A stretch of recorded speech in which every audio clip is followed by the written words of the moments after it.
ఆదివారం ఉదయం ఏకధాటిగా ఉరుములు మెరుపులు, వేగవంతమైన గాలులతో కురిసిన వర్షం కారణంగా పెద్దాపురం నియోజకవర్గంలోని పంటలు మరియు ధాన్యం రాసులు తడిచిపోవడంతో నేడు పెద్దాపురం శాసనసభ సభ్యులు నిమ్మకాయల చినరాజప్ప వాటిని పరిశీలించారు. ఈ సందర్భంగా ఆయన నష్టపోయిన రైతులకు నష్టపరిహారం అందేలా చూస్తామని అన్నారు. ఈ యొక్క కార్యక్రమంలో ఎమ్మెల్యేతో పాటు సామర్లకోట పట్టణ అధ్యక్షులు బడుగు శ్రీకాంత్, గౌరవ అధ్యక్షులు ఆడబాల కుమారస్వామి, కంటే బాబు మరియు టీడీపీ నాయకులు పాల్గొన్నారు.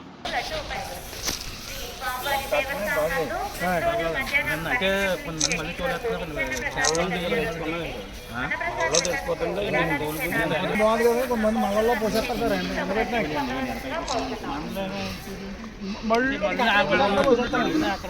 మరి ట్రాన్స్పోర్ట్ ఎక్కువైపోతుంది. మళ్ళీ ఎకరానికి 2 వేలు అవుతుంది.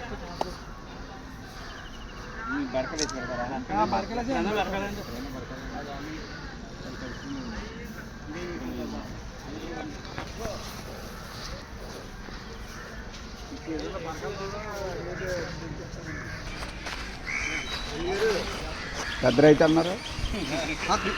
బీఎస్సీ కూడా అయిపోయింది.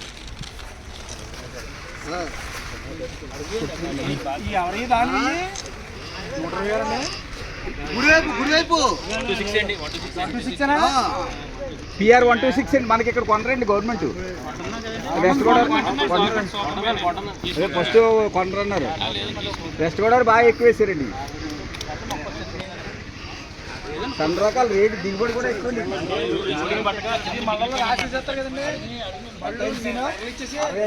పైన అవ్వలేదండి. 45 మధ్యలో అవుతుందండి. అంతే. వెస్ట్ గోదావరి 50 60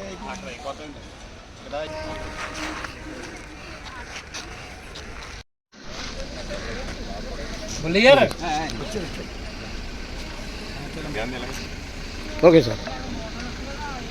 నిన్న అకాల వర్ణం వలన రైతులు చాలా ఇబ్బంది పడవలసి వచ్చింది. తూర్పు గోదావరి జిల్లా కానీ ఇతర రాష్ట్రాలు కానీ పెద్ద ఎత్తున వర్షం కొట్టడం, ఆ వర్షం కూడా ఉరుములు మెరుపులతో పెద్ద వర్షం కురిసి పిడుగులు పట్టడం, పిడుగుల వల్ల ప్రాణ నష్టం కూడా జరిగింది. అలాగే ఇవాళ మనం సామర్లకోట మండలంలో పంటలు పండిన ప్లేస్ వెళ్ళి అక్కడ రైతులందరూ కూడా పంట అని అంతా కూడా మెరక్కి తీసుకొచ్చి ఎండబెట్టుకోవడం జరుగుతుంది. ఆ ప్లేస్కి వచ్చింది. మరి ఇలా చాలా ఇబ్బంది.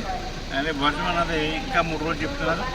ఇప్పుడు ఎండకత్తే ఇబ్బంది కానీ వర్షం కూర్చొని మళ్ళీ ఇంకా ఇబ్బంది పడిపోతే అందరూ కొంచెం ఎండకత్తుంది. అంటే ఇప్పుడు ధాన్యం కూడా ఆడుతుంది. అంటే మీ అందరూ కూడా జాగ్రత్తగా రైతులందరూ కూడా మరి చేలో ధాన్యం ఉండకుండా మెరక్కి తీసుకొచ్చి పెట్టుకోవాల్సింది రైతులు కూడా. ప్రభుత్వ పరంగా కూడా అన్ని సహకారాలు అందించాలని ప్రభుత్వం మాట్లాడుతాం. అన్ని సహకారాలు చంద్రబాబు నాయుడు గారు సహకరించారు. అలాగే కొనుగోలు కూడా స్పీడప్ చేయించి అక్కడ ఇబ్బంది లేకుండా ధాన్యం కొనుగోలు చేయడానికి అన్ని చర్యలు కూడా ఇది ఉండదు.